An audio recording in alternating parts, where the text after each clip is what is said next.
In the early 1990s, Mortal Kombat exploded onto the arcade scene and quickly became a cultural phenomenon. Created by Ed Boon and John Tobias for Midway Games in 1992, the game featured extreme violence that made Mortal Kombat infamous among parents and politicians. In fact, the public outcry over the game's violence, along with titles like Night Trap, led to US Senate hearings in 1993 and the eventual creation of the ESRB video game rating system to regulate game content. Despite, or maybe because of, the controversy, Mortal Kombat's notoriety only fueled its popularity. Sequels, arcade tournaments, and plenty of schoolyard chatter followed. By the mid-90s, Mortal Kombat was a full-blown multimedia franchise, with action figures, comic books, and even a Saturday morning cartoon. With such a huge fan base, and Street Fighter already receiving a less than stellar film adaptation in 1994, of course! It was almost inevitable that Mortal Kombat would get a major motion picture deal. So, the first Mortal Kombat film hit theaters in 1995, right at the height of the game's popularity. It was directed by Paul W.S. Anderson, a newcomer at the time, and this was only his second feature film. The project was shepherded by producer Lawrence Kasanoff, who had acquired the movie rights from Midway after the success of Mortal Kombat 2 in arcades. Adapting a game known for thin story but flashy fights, the filmmakers crafted a straightforward fantasy martial arts adventure, where a group of Earthrealm warriors are summoned to compete in a mystical tournament that will decide the fate of the world. The script, written by Kevin Droney, primarily followed the plot of the original 1992 game, with some elements of Mortal Kombat 2 being sprinkled in. The film was, controversially, designed from the get-go to be PG-13 in order to sell more movie tickets, which was odd for a franchise known for its insane gore. Fans missed the blood and the fatalities, but many accepted the trade-off for a movie that they could actually convince their parents to let them watch. In the end, Mortal Kombat 95 gained a cult following and is often remembered as one of the better video game movies of the 90s. That might be a low bar, but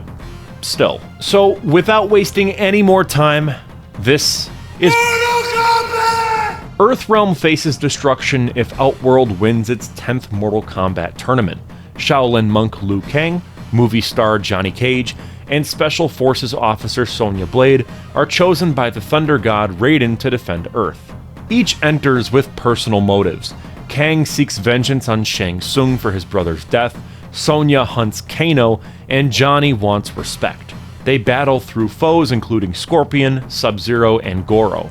With Kitana's help, they rescue Sonya in Outworld, where Liu Kang defeats Shang Tsung, freeing captured souls. The heroes return to Earth triumphant, but the Emperor himself arrives in the form of sequel bait, threatening their victory celebration. There's a very good reason people call the 1995 Mortal Kombat movie the best video game adaptation of all time. You see, during the 90s and the 2000s and even the 2010s, most attempts at turning video games into movies were disasters, whether it be Doom, or Postal, or House of the Dead.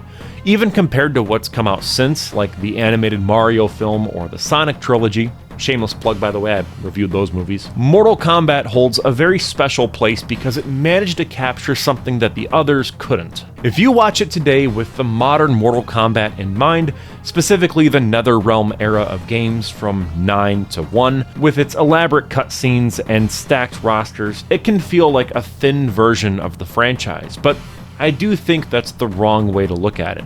Back in the arcade days, the first 3 Mortal Kombat games really didn't have story modes or cinematic cutscenes like we know today. The plot was just text on the arcade cabinet, or a paragraph being displayed on screen when you put a coin in the arcade machine. What people actually gave a shit about was the atmosphere, the blood, and the over-the-top fighting. The movie understood that, and it translated the look, the vibe, and the characters of those early games almost perfectly. Almost. Not everything works.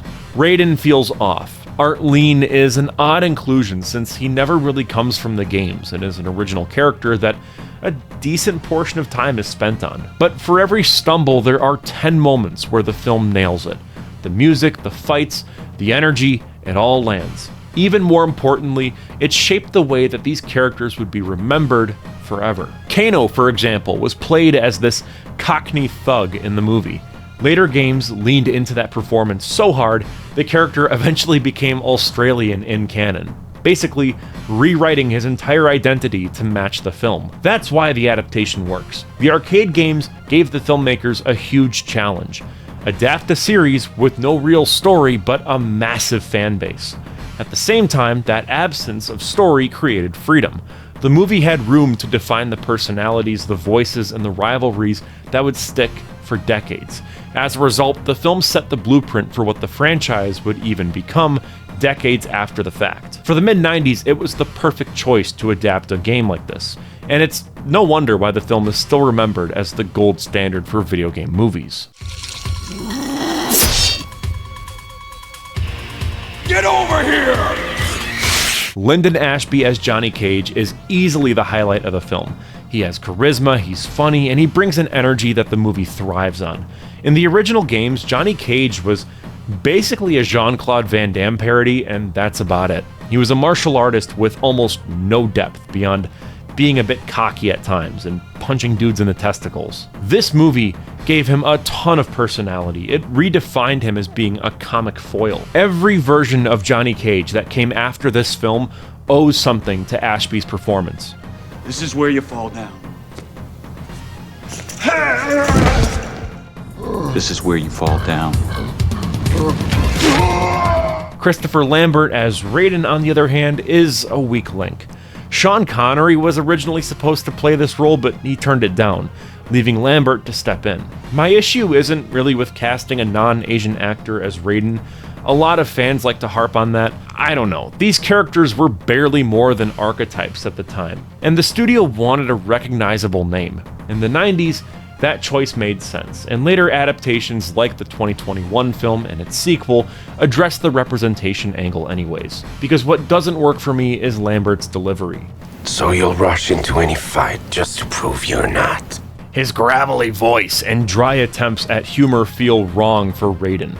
He comes across more like a wizard than an actual god of thunder. He doesn't fight, he barely wears the iconic hat, and his presence is undercut by that awkward sense of comedy. Bridget Wilson brings strength though to Sonya Blade. Her introduction is so iconic, with her storming into this sweaty 90s rave to techno metal while holding a big gun and searching for Kano.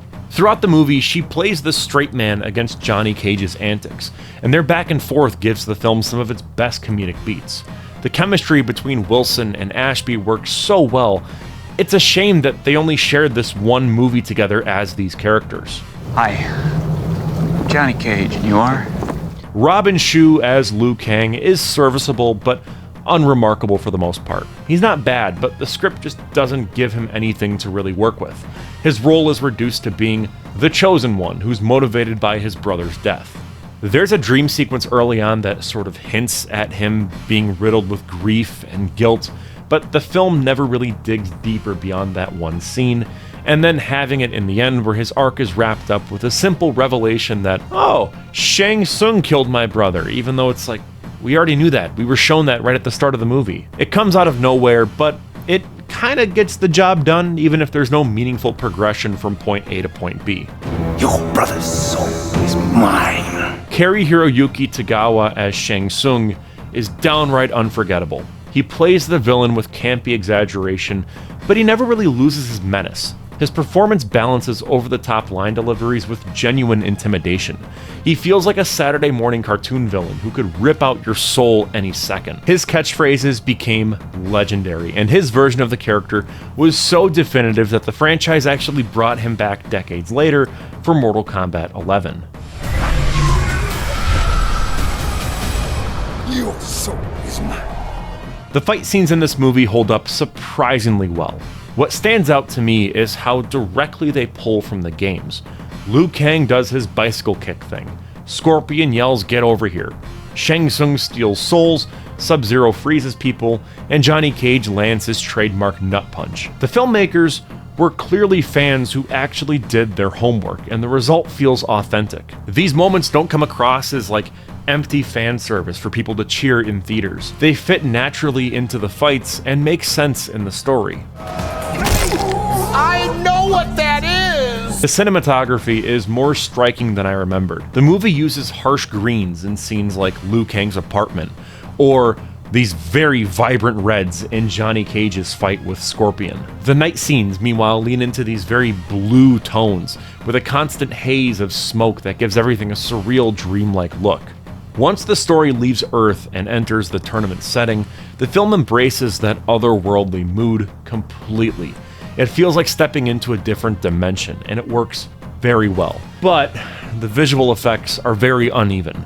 Some moments work, others crash very hard. Reptile looks bad, and Scorpion's effects bounce between being solid and rough. His exposed skull looks great, but the transition to it is very clunky, and the snake-like kunai idea ruins his forest fight.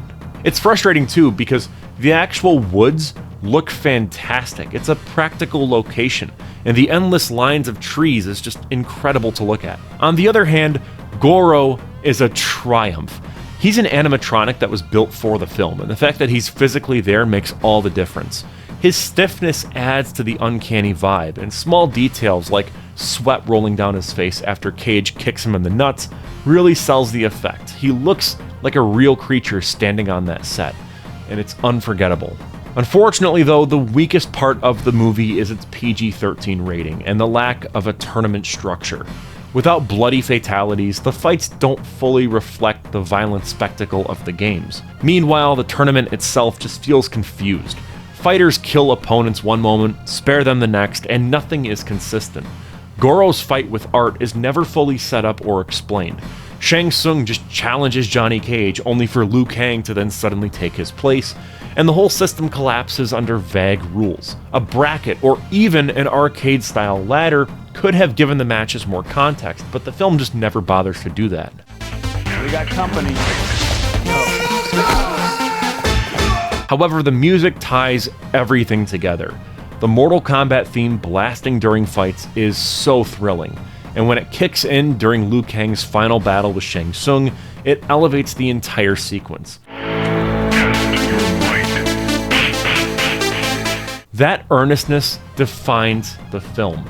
Modern blockbusters, like Mortal Kombat 2021, feel the need to soften themselves with irony to make sure the audience knows that the filmmakers are in on the joke.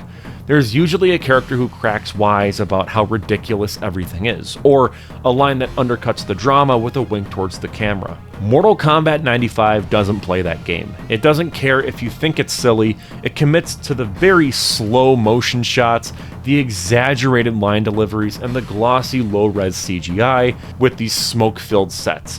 There's no apology for it. It knows what it is, and that's what makes it work. The filmmakers wanted to have a faithful adaptation of a fighting game that barely had a story, and they never once step in to make excuses for it. The result is a movie that captures the raw excitement of the arcade games in a way that no other adaptation has managed to do. The combination of over-the-top acting, practical effects, and pulsing techno soundtrack creates a film that could have only been made in the 90s. At the same time, it continues to work decades later because of that exact commitment. It never tries to be smarter than the source material or distance itself from it. It fully embraces what Mortal Kombat was in those early arcade days, a loud, colorful spectacle built to entertain. And that's why it holds up. It's messy, it's flawed, but it's also passionate in a way that modern blockbusters rarely allow themselves to be. It delivers exactly what it sets out to do without ever flinching. And for a franchise that began with digitized martial artists throwing bloody punches on an arcade screen, this movie gave it a voice and an identity. And with all that out of the way, I'm Cole McCormick, you're watching Firewood Media. Big thank you to our channel members for making videos like these possible. Their names are listed here on screen. For $1.99 a month, you can become a channel member. You get loyalty badges, these videos early, custom emojis, the whole 9 yards. Either way, thank you so much for watching, and I will see you in the next one. Peace out.